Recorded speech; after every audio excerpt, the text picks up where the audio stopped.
Mesdames, Messieurs, bonsoir. Nous voici réunis en ce vendredi 13 janvier pour la cérémonie des vœux de la municipalité.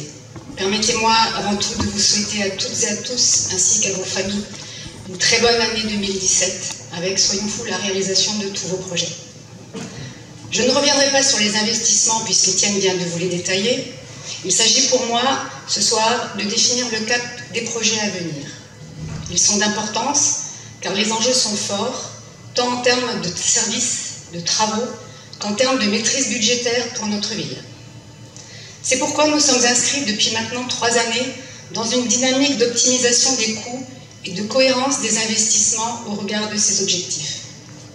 Chaque projet est minutieusement examiné, afin qu'il induise soit une baisse en termes de coûts de fonctionnement, soit une amélioration en termes de satisfaction du besoin collectif. Cette démarche nous a conduit à choisir la rénovation de terrains sportifs en synthétique pour en optimiser l'utilisation et rendre moins coûteux son entretien. Elle nous a conduit à planifier le changement de l'ensemble des chaudières communales parce que l'amortissement d'une telle opération est au bénéfice de la ville et donc, in fine, en faveur d'une fiscalité maîtrisée. À transformer aussi l'éclairage public actuel pour arriver d'ici la fin du mandat, nous l'espérons, à un éclairage LED sur tout le réseau avec une diminution forte attendue de la facture. Nous commencerons l'année par des travaux de voirie. D'abord la rue des Jardins, qui en a bien besoin. Ensuite, courant de l'été, nous finirons le tronçon de la rue des Casernes, en essayant d'y intégrer des cheminements doux qui sont aujourd'hui indispensables. Des travaux d'entretien seront par ailleurs réalisés là où cela est nécessaire. D'autres travaux interviendront à l'école élémentaire, où les sanitaires et les canalisations d'un autre âge sont à refaire. Pour chaque opération envisagée, nous présenterons des dossiers de subvention aux partenaires susceptibles de nous accompagner.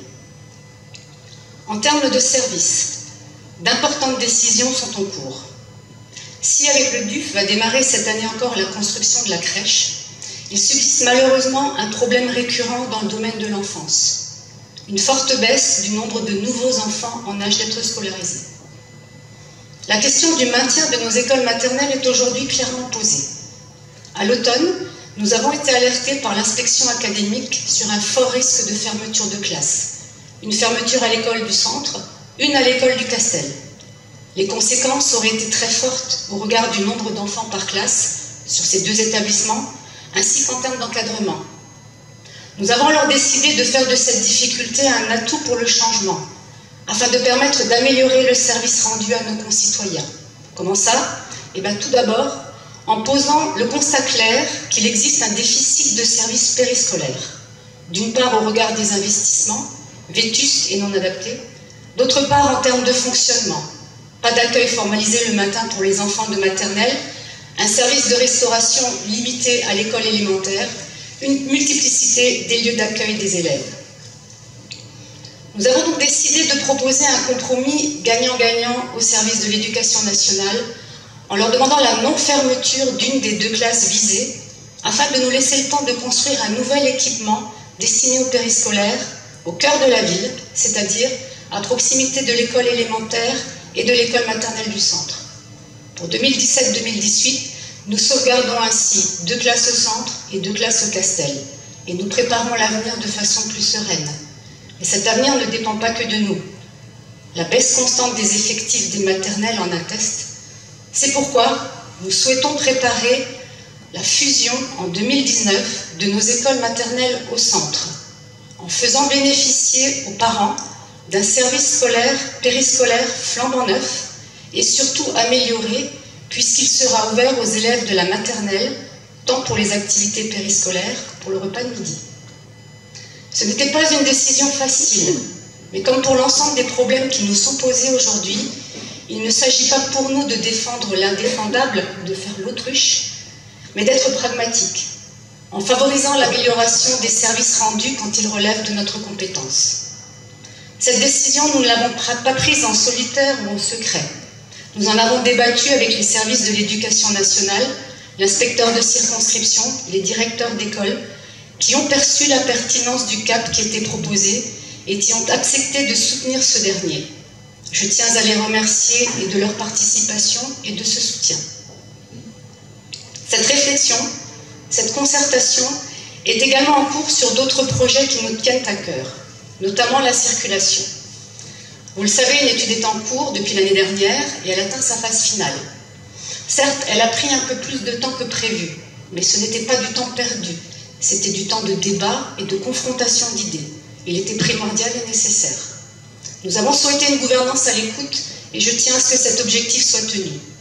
Une réunion d'information publique aura lieu dans les semaines à venir pour présenter les propositions issues des différentes phases de consultation.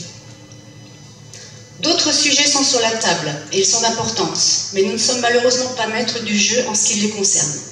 C'est le maintien de la poste dans notre bourg et c'est le maintien d'un nombre adéquat de médecins généralistes en activité. Alors concernant la poste, je l'ai déjà dit et je le répète avec une certaine frustration, ou plutôt une frustration certaine, l'été était pipé dès le départ. Devant les réductions des horaires d'ouverture qui étaient régulièrement imposées par la poste, nous avons dans un premier temps fait une proposition à sa direction de les reloger dans l'ancienne bibliothèque, local bien mieux situé et adapté que l'établissement actuel plutôt vétuste. Nous leur avons proposé de prendre en charge une partie des frais d'installation puisqu'elle évoquait le coût trop important de ce déménagement.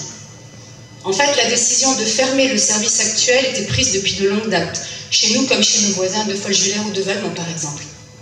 Le conseil municipal s'est prononcé en décembre à l'unanimité pour le maintien d'un service postal à Longeville, même s'il n'est plus assuré par la Poste.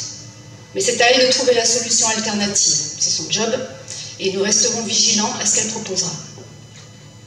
De la même façon, concernant le désert médical qui s'annonce, nous avons pris des initiatives pour attirer l'attention des services compétents de l'État.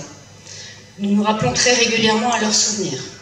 Mais nous ne pouvons régler toutes les problématiques dans ce domaine, elles nous échappent en quasi-totalité. Nous pouvons évidemment soutenir la création d'un équipement médical, mais encore faut-il que l'État fasse en sorte qu'il y ait suffisamment de médecins et que ceux-ci soient équitablement répartis sur le territoire national, ce qui est loin d'être le cas aujourd'hui. Concrètement, nous sommes en contact aujourd'hui avec des professionnels de la santé susceptibles de nous aider à bâtir un projet. Mais pour avoir échangé à de multiples occasions avec des collègues maires qui se sont engagés dans ce processus, le parcours est long. La révision de notre plan local d'urbanisme est en cours également. C'est une procédure qui traditionnellement prend du temps elle aussi. Les étapes sont marquées tant sur le plan technique que sur le plan juridique. Les compétences en matière d'urbanisme sont aujourd'hui modifiées, puisque ce PLU va devenir au printemps PLU intercommunal. C'est une nouveauté qu'il va nous falloir appréhender.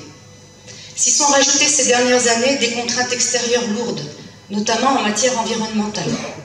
Bref, le temps joue un peu contre nous dans ce dossier, et le fait qu'il y ait déjà eu 2 révisions par le passé, toutes 2 retoquées par le préfet parce que non conformes à certaines de ces contraintes, est devenu aujourd'hui un handicap avec lequel il nous faut composer.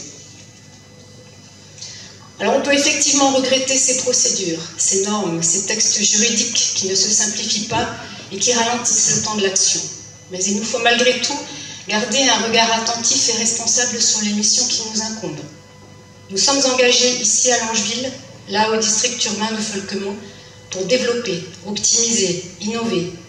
Nous y menons une politique d'investissement forte en faveur des services à la population et de l'emploi sur le territoire. C'est là notre place et nous l'assumons. Nous sommes conscients que l'avenir se jouera autour de l'innovation, de l'action, de la modernité.